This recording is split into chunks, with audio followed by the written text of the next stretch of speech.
Automated Podcast.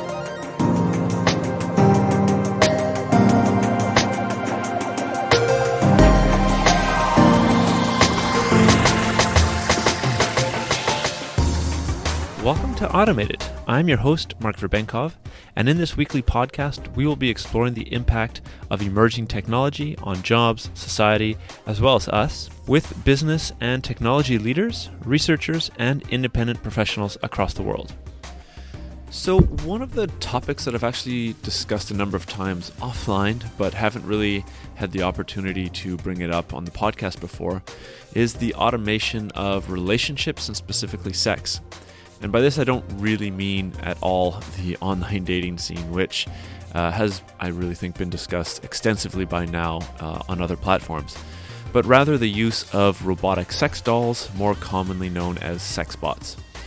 So though it's still a relatively new phenomenon, there is a growing interest and use around these robots. My guest, John Danaher, will point out a few polls in the discussion, but generally from 2013 to 2020 in America, it was shown that there was a real growth in interest from about 10% to about 40% in actually using one of these robots. So the kind of natural questions that come up are, if they are to become mainstream, what kind of disruptions would follow their use? What kind of ethical implications will they bring? And how will, of course, they impact relationships in general? So my guest comes on today to discuss these things and many other problems that come up with the use of sexbots. So John Danaher is a senior lecturer at NUI Galloway in Ireland, and his research interests are in the areas of legal philosophy, emerging technologies, and the future of human society. So he was a great guest to have onto the podcast.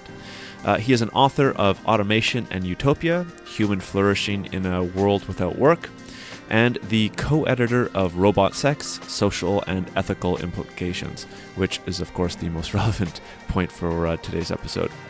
He's also published many papers on different topics, including the risks of advanced AI, the ethics of social robots, meaning of life, and, of course, the future of work, and the ethics of human enhancement. And he has a website, Philosophical Disquisitions, which I'll, of course, as per usual, have in the show notes in case you wanted to check out more of his writings. But enough of the intro, let's dive into this very interesting discussion for today. Great. Well, hi there, John. Thanks for coming on to the Automated Podcast. It's great to have you here today to talk about something that I've been actually quite interested to bring onto the podcast for a while, and I haven't had the opportunity yet. So thanks for coming on to talk about sex robots and their impact on society and us. Sure, no problem. Thanks for inviting me to be a guest on the show, Mark. Thanks. Yeah, absolutely. So maybe we can just start off. I think that there's maybe a little bit of confusion as to what exactly a sex robot is. And I think that the definition can be sometimes a little bit nebulous. So maybe we can start off with just a quick definition of what it is, and then how you got interested in, you wrote a book on it. So how this topic became interesting for you. Yeah, sure. So in terms of the definition, as you say, this is something that might be contested, but the way in which I have defined it in the past is usually that a sex robot is some kind of an embodied three-dimensional object, first of all, which has a humanoid form, has some kind of human-like appearance and movement, and also has some kind of human-like behavior or intelligence. So kind of, a physical, human-like doll that can move and that can maybe interact with you, like have some sort of minimal conversation with you, or give sort of responses to some kind of conversational prompt would count in my mind as a sex robot. I think that, where things get tricky is whether you can have some kind of like immersive VR type technology, and does that count as a robot? If you want to get into the kind of nitty gritty of the technology, like there's actually possibly even more developments in the area of VR based sex technology than there is in terms of the three-dimensional humanoid robot. But you can have some kind of VR based interactive system with a haptic technology, which is designed to like stimulate some kind of sexual response. and you're interacting with an avatar on this kind of immersive display. And does that count as a robot? I think I tend to be somewhat indifferent as to whether that counts as a robot or not, because it's kind of performing the same sort of function in people's lives. But I think most people disagree with me and would say that that's not a robot. That's like an AI that you're interacting with through kind of an informational computer simulated environment, and the three-dimensional object is a separate kind of thing. Yeah. And the other thing that's contested in this area, I insisted there on that, in that definition, on having a human-like appearance or humanoid appearance. Some people say, well, why does it have to be humanoid? And historically there are sex toys and sex dolls that have been sold that are not human-like in appearances. You can have animal-based, dildos and vibrators or sex toys. Some of those might be sold just for humor purposes as opposed to kind of things that people really interact with. But I guess, I don't have a strong objection to the idea that you could have non-humanoid sex doll or sex robots, but I tend to think they're kind of less interesting from a kind of ethical and philosophical perspective, which is the perspective that I come at this from. Okay. Other question I can answer if you want, but I don't want to monologue too much, which is why did I become interested in this topic? Really kind of, as happens with most things, I guess pure happenstance. I was invited to write an article on technological unemployment and the basic income guarantee, that idea, for a special edition of a journal. And I decided I would just look at the impact of technology on sex work. And I looked specifically at whether sex workers will be replaced by robots, because there had been a couple of people that had written about that. And I thought I had a kind of different perspective on it to what most people had. And from there, I just kind of started exploring the issue in a bit more detail and pursuing different questions. And it seemed, when I first became interested in this topic, maybe, the bones of 8 years ago, 9 years ago even, there weren't that many people that were interested in it. It's since then, it's been a kind of explosion of interest in it. But early on, there were opportunities, I thought, to kind of make some sort of interesting contribution to the societal conversation on the topic. So that's why I became interested in it. Perfect. Yeah, that's actually the exact same way that I became interested in this topic as well. So I'm really happy that we share that kind of commonality and that you're able to come on the podcast to talk about that, because that's definitely kind of the main trend, the main focus of the podcast, and something that it would be good to maybe get in later on in the conversation. So I had a conversation with a couple of friends about this specific topic last week or so, and one of the things that came up in the discussion was, what exactly is kind of the state of the art of sex robots as it stands today? Because I think a lot of the conversations typically revolve around, in the future, maybe in like 20 years time, when the sex robots are kind of almost indistinguishable from humans. And that's definitely not the case today. So could you maybe lay out a little bit how the current sex robots can act, what their capabilities are, how exactly are they being presented to the world today? Yeah, I mean, I think you're right that it's kind of science fiction and movies and books that have prompted a lot of the interest and conversation in this, and that's not necessarily reflective of what the current day technology is like. If people are interested in this, there's a website that I recommend. It's called futureofsex.net. And they actually have something called the current guide to sex robots, something along those lines. If you type it into Google, you'll find it. And they basically go through all the current models that are available on the market, and some that have the companies that were started and failed to kind of develop a commercially viable product. And so that'll give you a good sense of what the technology is like. The most prominent example of a sex robot is undoubtedly the so-called robotics, created by Matt McCullen from Abyss Creations. So Matt McCullen is pretty famous back in the mid-90s for creating these ultra-realistic sex dolls, with a company called Real Doll.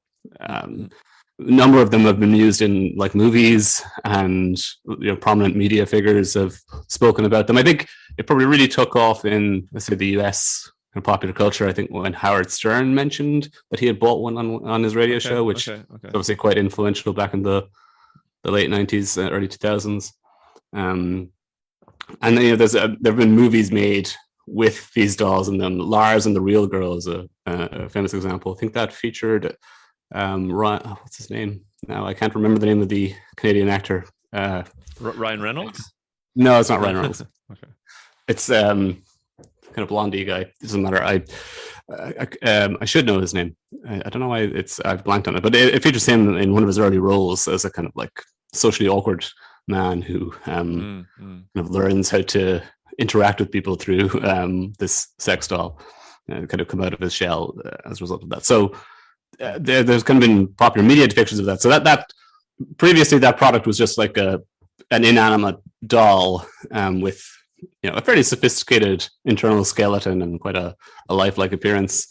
And since about 2018, these creations have started offering this model that has a robotic head on it that kind of turns and lips that open and move and can talk to you. And you can actually, I think, buy an AI personality for it. It's a subscription model. It's something like $30 a year to have this kind of chat bot interface, which, the technology is about as sophisticated as most current AI chatbots are. So if you interact with Siri or Alexa, you have some sense of where that technology is at. We don't have anything like a robot that walks around in a very realistic way. Again, the Realbotics one is just literally the head moves as opposed to other parts of the body. There are quite a number of Chinese companies that have come into the market in the past 2 to 3 years, offering various models. Some maybe more dubious in their kind of ethos than others. Something I want to get back into, but there's been quite a controversial development of like child dolls and robots in recent years coming from Chinese manufacturers, and some prominent court cases in the UK a number of years ago, people importing such dolls being prosecuted. But I mean, there are other kind of more legitimate variations of this from Chinese companies, and they're all kind of listed on this website, futureofsex.net, if people are interested in their videos of the products that they purport to offer. And again, I mean, they're all roughly in the same vein as the Realbotics product. It's, a doll with maybe some kind of basic animatronics in it, and maybe some kind of like chat bot type interface with it too. Okay, good to know. So again, going back to the conversation that I had with some of my friends, right? So this is kind of what we assumed as well, right? It's definitely not able to be mobile, but you can have some sort of basic conversation, and maybe its head swivels or something like that, and it's anatomically correct, if you want to use that term. But one of the questions that one of my friends brought up was like, okay, so this is what it is now. Why should we be taking this technology seriously, right? Maybe in 10 years' time, maybe in 20 years' time, it'll be significantly advanced, and that's the time that we should be taking it seriously. But why would we even think about bothering with this technology now? Like, why talk about it? Why is there so much buzz? Essentially, why take this technology seriously now?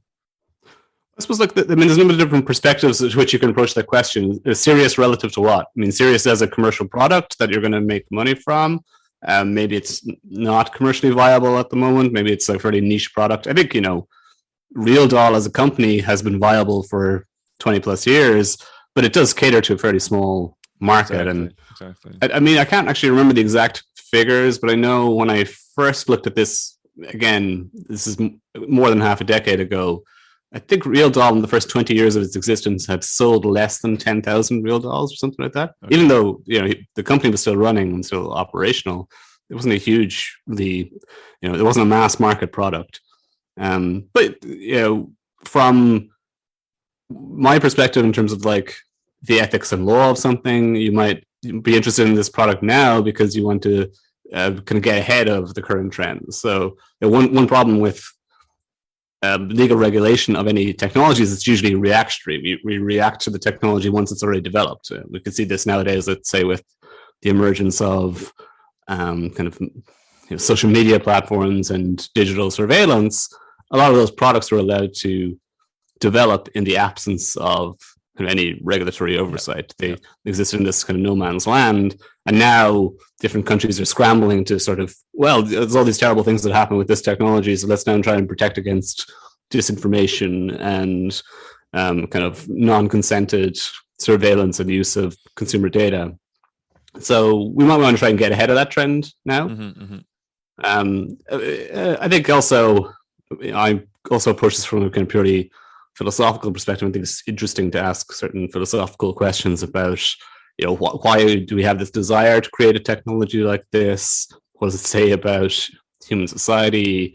Are there aspects of this technology that could be beneficial that we might want to promote? Are there aspects of this technology that are negative and more problematic that we might want to try and prevent or redirect the motivation or desires behind its creation in some way? I mean, one thing I will say in response to your friend about why we should take it seriously, I think we should take it seriously because like technology and sex have always gone hand in hand. To use maybe an inapposite phrase, but like you can find primitive sex technologies dating back 25,000 years. The oldest known dildo is from an archaeological site in Germany, and is estimated to be about 25 to 30,000 years old. And we see similar technologies used throughout human history. And humans are kind of a sexual species, and sexual identity, sexual experience is a core part of the human experience. So why wouldn't we want to take seriously the relationship between technology and sex? And if this is one of the new frontiers of that, I think it makes sense that we would focus on it to some degree. Yeah, I couldn't agree further with you. So you did touch on maybe one aspect of the benefits that could be brought up about with this technology, right? So if we talk about like the benefits and the negative aspects that could be brought up, you said something about this Canadian actor in this movie, right? The ability for people that might be not very socially well adapted, they could be using a sex robot to either interact and develop some sort of skills before they're able to, interact at a higher level with normal humans. Is that kind of the main benefit that you see with the adoption of sex robots? And is that still going to be like a small percentage of the population, or is there going to be something a little bit larger if this technology gets scaled out? Yeah, I mean, before I answer your question, it was Ryan Gosling. Okay. It was one of the Ryans. And as I say, it was like one of his early roles. Anyway, in terms of the benefits of the technology, I mean, you can think about this in kind of narrow or more expansive ways. I mean, there's certainly, I think, a tendency initially, and I think part of this is just to legitimize the technology in some people's minds, to view it as a kind of therapeutic tool, for people with maybe some kind of social adjustment or social anxiety disorder or issues, that this could be beneficial to them. People who are socially isolated, that might be beneficial to them. But while that could well be true, it could be beneficial to them. I think there's more research that needs to be done as to whether interactions with robots, social robots, is beneficial for people with kind of social anxiety or social disorders. I think we could think about it in a more expansive sense that, this kind of technology could just be beneficial in terms of kind of from a purely hedonistic perspective, to the extent that subjective sexual pleasure is a good thing.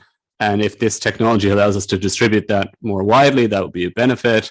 I also think, there's a tendency in a lot of these discussions to view the robots in opposition to human sexual partners, and that they're all substitutes or alternatives to each other, that you either have a sex doll or a sex robot, or you have, a well-adjusted social life and have a human partner.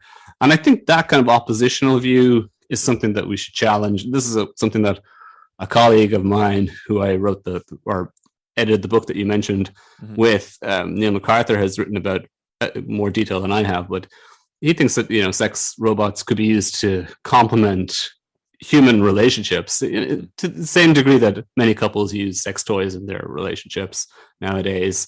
And there's no kind of shame or stigma about that. In the future, it could be the case that people introduce sex dolls or sex robots into their relationships, and there's no kind of stigma associated with that. And I can see some reasons for thinking that will be true. I mean, there's certainly been a reduction in stigma around something like polyamory, and more discussions of that as being a kind of positive lifestyle choice, almost a distinctive sexual identity for people. And if you're allowed to have multiple human partners, why not have kind of a mix of human and robot partners? And this could be, again, kind of a positive lifestyle choice, since traditional monogamous relationships don't work for everyone. Okay, so I would encourage people to move beyond just thinking about the benefits of this technology simply in terms of therapy. That this could actually just be something that's of more broader social benefit. But that is obviously contingent on whether we remove some of the social stigma that tends to be associated with this kind of technology. Right. Oh, that's really interesting. I personally hadn't thought about just the kind of hedonistic, pleasurable aspect of that, which is, of course, kind of maybe one of the more obvious things when you actually think about this, when you think about this technology. I did want to go back, and maybe this is a good segue to like discuss the negative implications of the technology. But you did mention the kind of difficult discussion about these robots being built in the likeness of children. And I think that this is something that's always brought up as to like whether this would categorize this technology as more positive or more negative on the whole. Could you maybe elaborate this discussion a little bit? Like, what exactly are the benefits and possible repercussions? Like, if there is studies showing that the sex robots in the likeness of children would reduce the amount of pedophilia, or would it actually increase the amount of pedophilia, which is typically what the discussion focuses on. Yeah, I mean, I think I would separate out two things. Like one is a discussion around child sex dolls and pedophilia, and one is a kind of another discussion about other kind of negative implications or potentially negative implications of the technology, which we can get back to. Yeah. But in terms of like the pedophilia discussion, and this is the kind of thing that I tend to write more about or focus more about, given my background in law and ethics. But there have been some prominent figures who have suggested that these dolls could be used for therapeutic purposes, specifically for treating people with some kind of child-related paraphilia. I mean, I say child-related paraphilia because if you get into the literature on this, pedophilia is a specific kind of thing, and there's other kinds of paraphilia that relate to kind of older adolescents that society tends to still view as kind of problematic in various ways. Okay. But that's just a kind of technical distinction. And I should say as well that I don't know of any like robots that have been built in the shape of children for sexual purposes, but they're definitely dolls that have child sex dolls. And as I mentioned a couple of years ago, a number of people in the UK were prosecuted under quite an old statute for importing child sex dolls from Asia, from a number of different countries in Asia, but primarily China. Okay. So I suppose I'm somewhat skeptical as to whether there is likely to be a therapeutic benefit to this technology.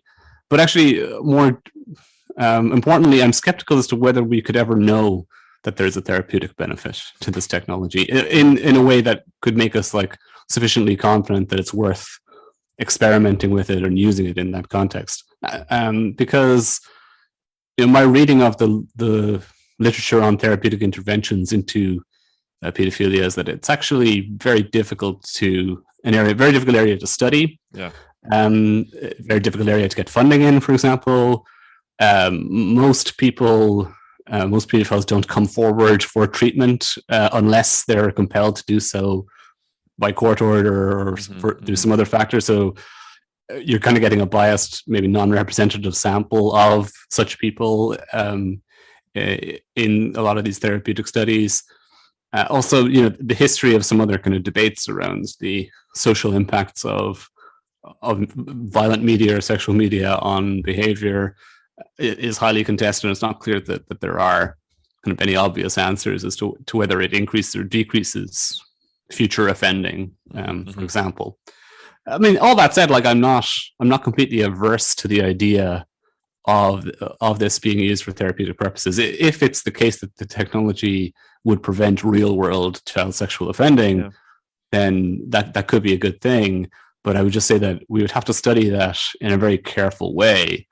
And we shouldn't overinterpret any individual study that somebody does. And, there should be very clear guidelines on how such research is conducted. We should try and get representative samples of the population of potential child offenders, which is going to be a very difficult thing to do. There should be clear objective reporting of all such studies. These things should be pre-recorded, pre-registered studies. This is due to kind of problems in scientific inquiry anyway, where we've had issues in the past with the replication of studies, whether therapies or interventions actually hold up to closer scrutiny over time. But yeah, like as I say, I'm not opposed to the idea of investigating this further. I just think it's very hard to investigate it well. Okay, good to know. And as far as I'm aware right now, although there have been some people who've been interested in studying this topic, there have been no empirical studies of it. Okay, so it might actually be that even if there is more interest in doing this research, the I guess the fundamental aspect that the research is so difficult to do, that the knowledge that we gain after the research is done might not actually give us a concrete answer as to whether there is an actual benefit to this type of therapy, or whether it would, which is I think what most people are afraid of, increase the amount of pedophilia or attraction to children, or have these poor people actually act on their desires rather than just thinking about it and repressing it, because they now have kind of it's like a gateway drug, right? If you're able to do something with it all, then it would lead to more desire to actually act these things out in the real world.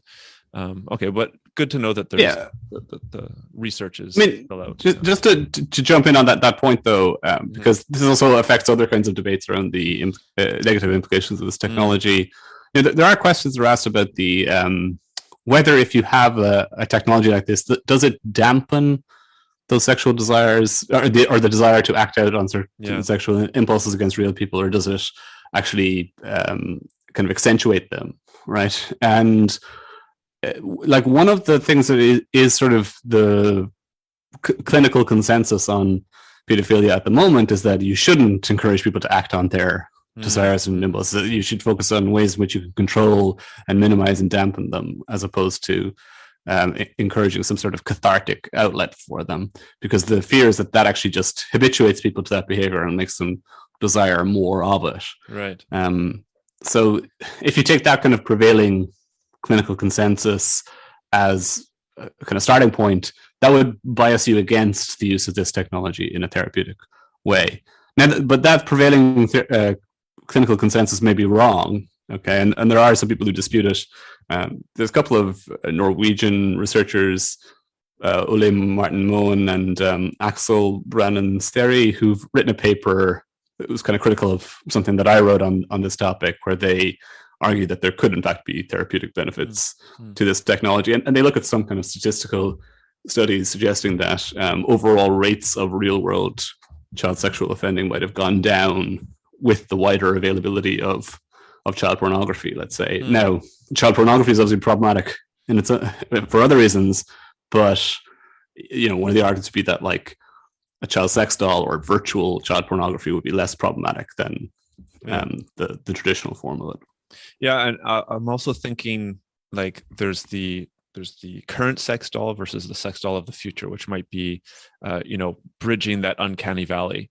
If there's really no way for you to distinguish between a sex doll or sex robot child versus an actual child, then I think logically speaking, even if kind of your theory is correct, I think that the desire to enact this on an entity, if you will, would be theoretically satisfied if the robot is as close to a human being as you can possibly get. But again, maybe the science needs to come in, the research needs to come in to validate that properly. Yeah, but I mean, ironically, if the doll or the robot is as close to a human as you can get, that kind of raises questions as to whether you are wronging the robot in some way, or whether the robot could be a victim of what's happening. And I have views on that too. But I mean, so that like there's sort of like an interesting Goldilocks zone that you want this technology to lie in, which is that it's just realistic enough to satisfy someone's sexual desires, but doesn't entail that there's any harm done to the robot, or doesn't call into question or cause us to worry about any potential harm to the robot. And yeah, so I mean, it's kind of, maybe it might be hard to actually fit within that uncanny moral valley, so to speak, as well. And it might be that like people find it distressing as well to think about the technology if it's hyper realistic. And yeah, that uncanny valley effect could also dissuade or discourage people from it too. Well, I think you touched on something that's quite interesting. Yeah, it's. I mean, I've definitely had this discussion before about whether we can, include ethics and kind of a moral arguments when it comes to technology. Like, can you harm a robot? Can you make an AI system feel bad? Right? Like, I guess this really brings up discussions as to like how does this actually work within humans if we're thinking that this can be done with robots, and specifically in the the sex doll, specifically the child sex doll discussion that we're having. Yeah, I mean, like my view on this is relatively straightforward, but it's controversial. So I would tend to apply something like a moral version of the Turing test to this, which is that if the robot or entity is indistinguishable from a human with respect to whatever moral properties we think are relevant, then we have to treat the two as equivalent. And so the same moral rules apply to the robot as would apply to a human being. Now, like most accounts of like what it is that makes it wrong to do something to a human hinge on the human's mental capacities in some way. So it's the human's capacity to suffer, or the human's capacity to have certain desires or aspirations that are thwarted, or interests that are thwarted, or their capacity to form a personality that remembers things over time and can remember traumatic events and so forth. The problem I have with like all those accounts of like what it is that makes it problematic to do something to a human, all those accounts depend on things that are unobservable. So you can't directly observe somebody's pain or suffering. We can't directly observe their desires. All we can ever do is infer the existence of such mental states from their behavior. And so for me, this means that if a robot or artificial entity is behaviorally indistinguishable from a human with respect to those properties, then you can in fact harm the robot. And so the same moral rules apply to the robot as would apply to a human being. Okay. I can appreciate that argument. Where I think I would maybe push back a little bit on this is if you're able to, and I guess this is years away, but if you're able to program the robot to, in a sense, mimic those attributes that show pain, but internally, there would actually be no sort of pain or no sort of suffering. I don't know if that's already been done to a certain extent or not, or if this is even possible based on what you're describing. But I did have this discussion with actually some of my friends, and if the robot is mimicking, the kind of suffering that humans are doing, but inside nothing's happening, then does that argument still apply? Yeah, I mean, you're getting into kind of deep philosophical debates here, but I think so. My issue is that the scenario that you're imagining is one that requires a certain kind of knowledge that we'll never have, which is, is it the case that internally it doesn't suffer? Because I don't know internally what's happening in your mind. Exactly. Yeah, there's a classic philosophical thought experiment, but you could be what they call a philosophical zombie, which means, you have all the outward signs of being a human being, but actually there's no consciousness, there's no inner mental life at all. But it makes no difference from my perspective. Yeah. And so I think if it makes no difference from our perspective, then that also implicates our morality. And sure, we can debate until the cows come home whether the robot really feels pain, if it's just mimicking pain. But in a sense, my view is that mimicking pain is enough to mean that we should at least be cautious with respect to our moral treatment of them. Okay, perfect. Well, that's a maybe an interesting tangent for another time, because it can be a bit of a black hole. Maybe we can move on then to kind of the overall negative aspects that we can see, specifically if the sex robots were to be, I guess, adopted at scale. So, I mean, the child aspect is I think quite vivid and is one of the first things that people discuss when it comes to this. But what are some of these other kind of negative repercussions that we could see impacting society?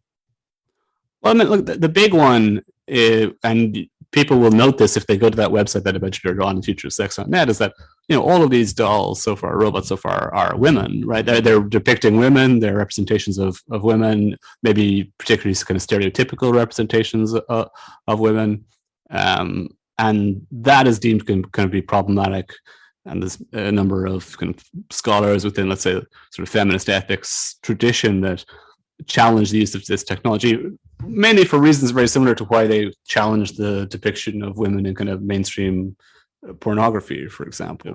So the idea here is that these robots are kind of symbolically representing a certain view of what women are in society and how it's appropriate to treat women. And that in itself is problematic, and we shouldn't sort of replicate and reproduce that image or understanding of what women are. And then this might also have these kind of negative downstream consequences, that it habituates men in particular, obviously, to interact with women in a certain way that kind of denigrates or demeans them, denies their sexual autonomy and their sexual subjectivity, and could lead to an increase in kind of real world sexual offending. But it doesn't even need to do that. It needs to kind of contribute or continue to contribute to this sort of negative societal attitudes towards the sexual life of women, let's say. And this has already been seen with the sex dolls, if I'm not mistaken, right? The sex dolls that don't have an AI system or don't have any kind of mobility or chat functionality to them. There's already this idea of using kind of a denigrating female perspective of them and enacting certain acts that you wouldn't necessarily do with a human partner, if I'm not mistaken.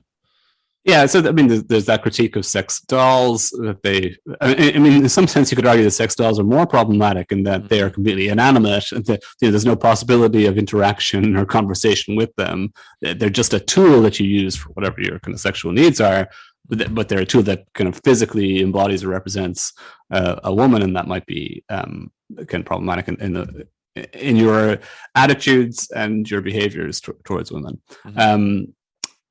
And the asymmetry in the market for these things is also pretty clear. Again, Real Doll did release kind of rough figures as to who their clientele is, and I think it was like less than 10% of their clientele are women. And it's not zero. There are some that are interested in the technology, and maybe that number will grow if the technology is deemed more kind of socially acceptable or whatever, or desirable. But it's still very clearly a male-dominated market and a male preference product, right? I mean, interestingly, the flip side is true when it comes to sex toys, which are just they're not full embodied representations of human sex partners. There, the market is predominantly female, or more than 50% anyway. Maybe not quite as asymmetrical as it is when it comes to robots.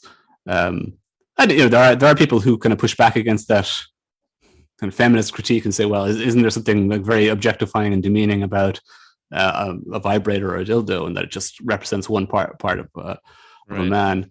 I think I don't know how true that argument is, and I think you're kind of running into a larger debate there about, given the kind of historical treatment of women versus men, that kind of thing seems less problematic in that context. And there are also kind of deeper, like maybe evolutionary reasons and psychological reasons as to why men and women might prefer different kinds of sex toy or sex product and sexual experience. I have my own podcast where I actually discuss this with one of my guests, Diana Fleischman, who's an evolutionary psychologist, at some length as to why it is that men prefer the physical embodied robot as opposed to the sex toy. So that debate has kind of emerged with sex dolls. It's also obviously emerged with other kinds of sexual media too. Okay, very interesting. So that's kind of the main dominant negative aspect when we're talking about sex dolls. Are there other ones that are close or similar in scope? Yeah, I mean, another kind of criticism of the technology is sort of the reverse side of what you were mentioning earlier on about the kind of therapeutic potential for this technology, which is actually that it's not the case as is depicted in that movie Lars and the Real Girl, where somebody uses this technology to enable more social interaction and kind of come out of their shell of isolation. That actually it'll just encourage people to retreat within their shells and become more isolated from humanity. There's a famous skit on this in the cartoon series Futurama. I don't know if people remember this. I'm probably showing my age by even mentioning it as an example, But there was an episode of that where, the whole idea of the show is that it's a guy from the year 2000 is propelled into the year 3000, right? And so in the future, they have these kind of robots that represent celebrities from the late 20th century, ironically. And one of them is a representation of Lucy Liu, the kind of actress, and the Lucy Liu robot, and the character starts dating the Lucy Liu robot and becomes infatuated with her and never wants to go outside or leave anymore. And all his kind of peers in the year 2000 tell him how terrible this is, because actually, it's been known for a long time that if people do date robots, they will never want to do anything. The entirety of civilization, science, sports, engineering, art, all of that is dependent on the desire to kind of seek a mate or a sexual partner. And if that desire is just easily catered for by technology, civilization crumbles as a result. Now, that's obviously an extreme kind of parody or satire of that idea, but there is that concern that the easy availability of sexual satisfaction will encourage greater kind of isolation and retreat from society, in addition to lots of other trends that are encouraging that anyway, right? We're people living through the COVID era, there's obviously external pressures towards greater socialization, isolation there. And the technology that we've created nowadays enables kind of greater convenience within one's home. All the entertainment you could need, all the products you could ever desire delivered to your front door, all the food you want kind of delivered to your front door.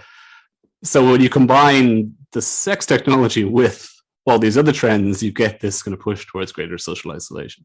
Right. It's kind of a scary idea, especially if we're kind of looking at the kind of potentially extreme situation of it. If we maybe don't go to the year 3000, but go a little bit beforehand, we talked about this before the recording started, but there's kind of like potential psychological ramifications of an individual that is using a sex bot, even if it's not kind of the perfect sex bot that we might get in 20 years time or something like that. So you were saying that there's not enough research, or there is no research on this, and it's quite difficult. But maybe you could touch on some ideas that you have regarding the psychological ramifications of an individual using one of these sex robots. Yeah, I mean, I think, unfortunately, I think a lot of the psychological ramifications here are speculative at the moment, and they're kind of going to follow, to a large extent, what I've said so far, which is that, okay, there could be some people for whom the interaction with this technology is beneficial. That there are studies done on social robots, not sex dolls, let's say, on their use with children with kind of autism or autism spectrum disorder, that actually helps them socialize and interact with people. So you might kind of use that as the basis for findings about, well, what kind of a sexual version of this technology enable. Again, there are some studies on VR pornography and how that can be used kind of to either treat or maybe encourage sexual desires and the reactions to that. And I mean, there's also other interesting studies on the use of VR to encourage kind of empathy for other people. So you might kind of imagine that let's say not just a purely kind of sexual robot, but let's say like an intimate robot companion could be used to generate greater empathy for other humans. So there's all these kinds of like speculative things in the positive and negative space of the implications of the technology. But the reality is that there hasn't really been any kind of serious empirical inquiry into this yet. And most of the literature to date is lamenting the lack of empirical inquiries. I think it's starting to change a little bit, but you kind of need, number one, a critical mass of these devices available and people using them to start studying their utility and their effects on society, and then also people who are willing to fund this kind of research and take it seriously. And that hasn't really been the case yet, but maybe it is now kind of starting to gradually change. And I would expect there to be more empirical inquiries in this area within the next sort of 5 or so years. Right. So the main reason that this hasn't happened is just because the interest hasn't been there, and the amount of robots that have been available to the population has just been considerably low, I guess, up until this point. Yeah, because I mean, basically, if you want to study the empirical effects of the technology, you have two options. One is that you buy a bunch of these devices and give them to people, Mm-hmm. and good luck trying to get ethics approval to do that. I mean, you might, and if you're kind of dogged enough, persistent enough, you might. And particularly since again, the robotics version of this technology only became available in 2018. Yeah. Right. Yeah. So it's very kind of recent, and academic inquiry moves slowly. So we haven't seen that yet. Or else you're going to have like a critical mass of people who already have these devices in the real world who are willing to come forward to be studied in some sense, or we can do some kind of statistical analysis of it, because people are asked whether they have such a device, and we can sort of track some correlations between their real world behaviors and them having this device controlling for other variables. So we haven't been there yet, but hopefully there will be some kind of more inroads in this space in the next few years. Yeah. Okay. Very interesting. One of the things that I noticed in most of your responses was that the social acceptability of this technology is kind of like one of the leading factors to understand this technology a little bit better. I had another conversation with a friend. We had just recently rewatched the movie Her, and there was one aspect in that movie that I thought was very relevant for the conversation here. It's that the dating of the AI system was not acceptable whatsoever, right? It was deemed as, oh, you can't have a normal relationship with a normal human. You need to have a relationship with a robot. Like, that's the only way that you can find some sort of connection.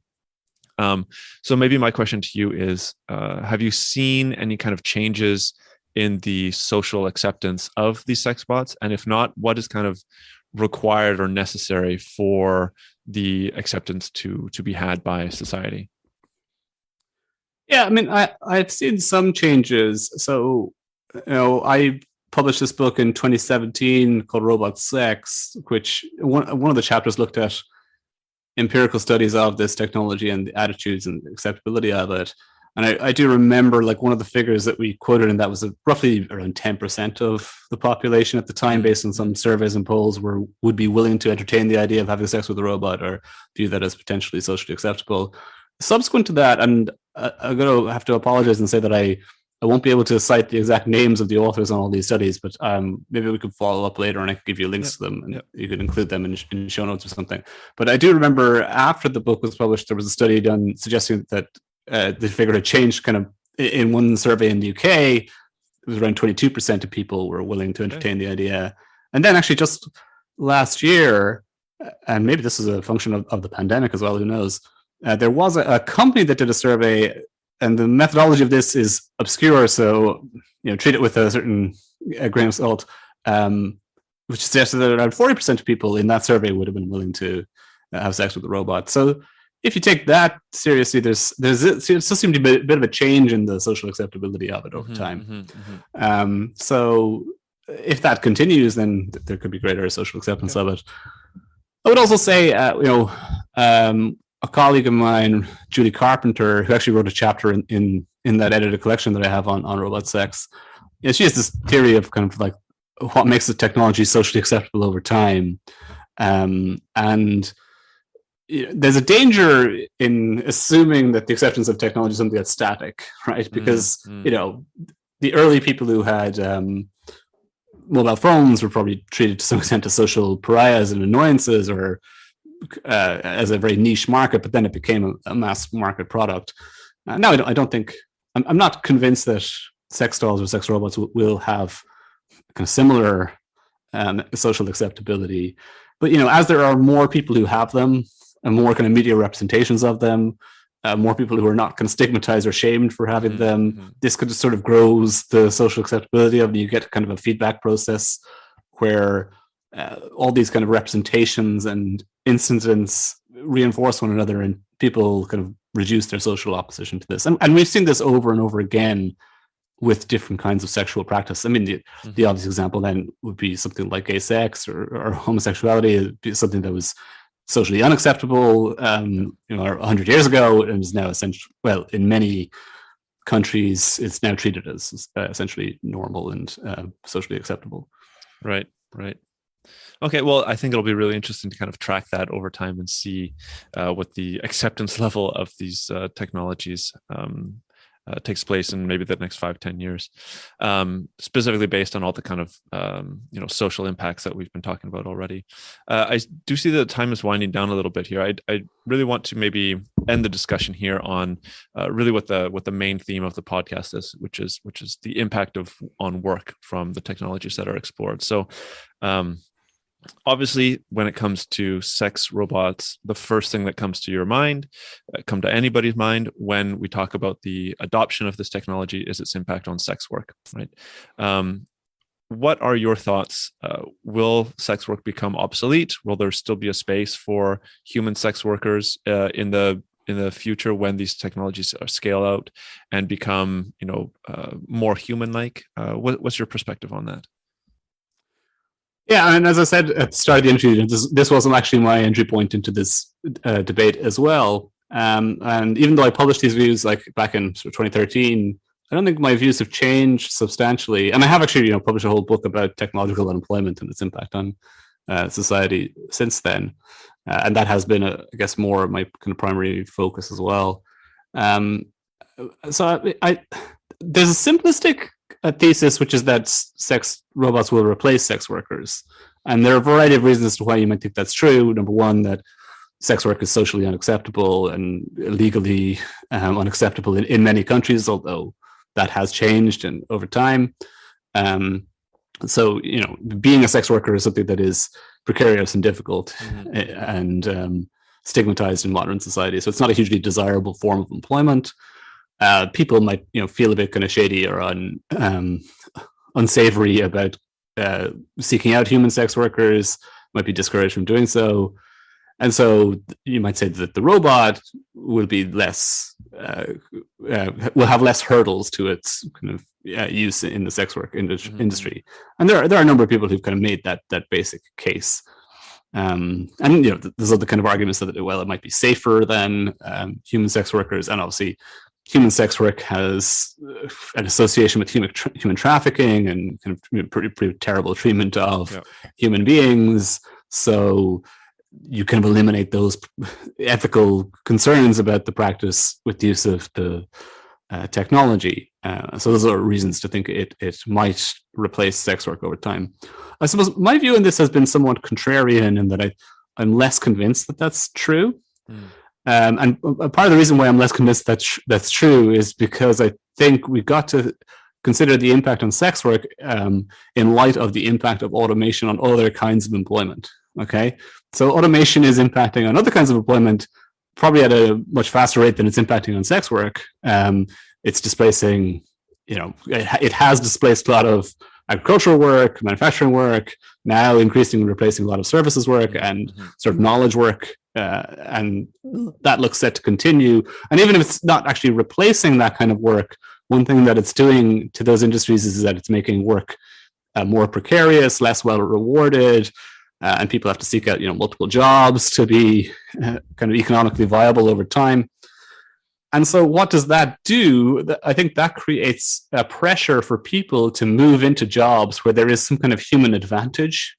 So that it is an advantage to being a human providing the service. And it seems to me that sex work is plausibly one of the areas where there is an advantage to being a human relative to a robot. It's certainly true given the current state of technology, and may even be true when we have kind of more realistic sex robots. Although, you question that if the robot is indistinguishable from a human, then the human advantage might fade away. But for the time being, it seems plausible to think that the human advantage is there.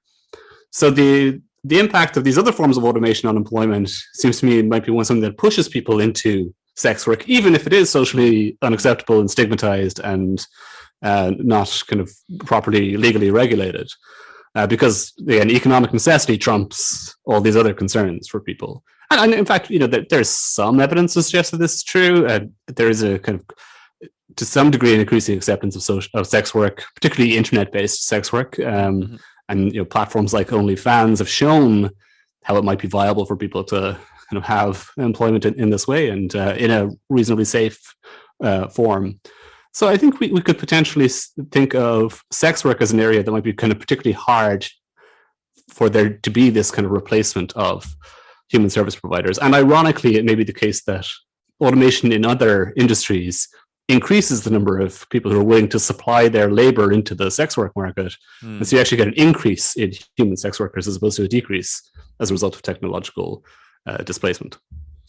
That's a really interesting, controversial, and I guess different discussion point of view that I've haven't come across as I've had these discussions multiple times. I was always in the camp that, sexbots would be the technology that would maybe not fully end, but it would certainly reduce the amount of sex work across the world, specifically because it is one of these professions that is so looked down upon by society, even though we are seeing, certain places legalizing it, or there's like some growing acceptance of the trade.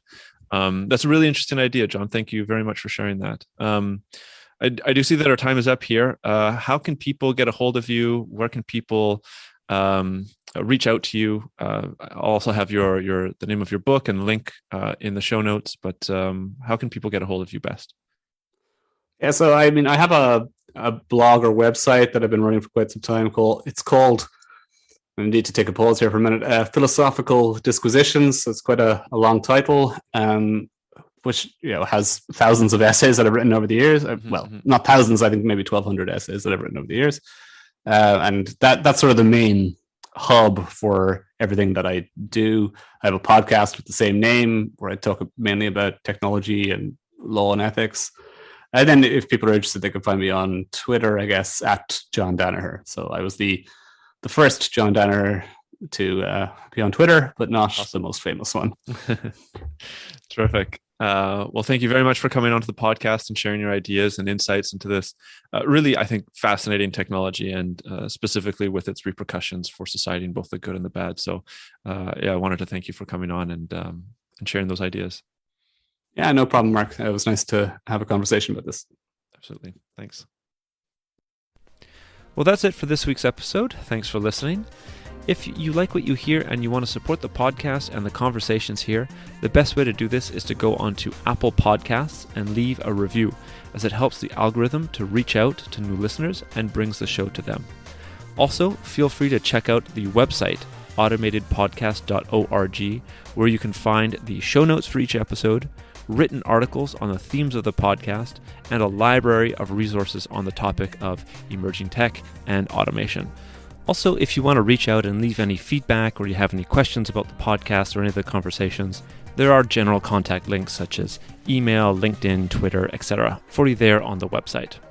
And finally, for those of you that want more than just an audio conversation, the video recordings are now going to be up on YouTube for the newer conversations, so feel free to check out the videos by searching for Automated Podcast on YouTube, where of course you can like and subscribe if you prefer to support the podcast that way.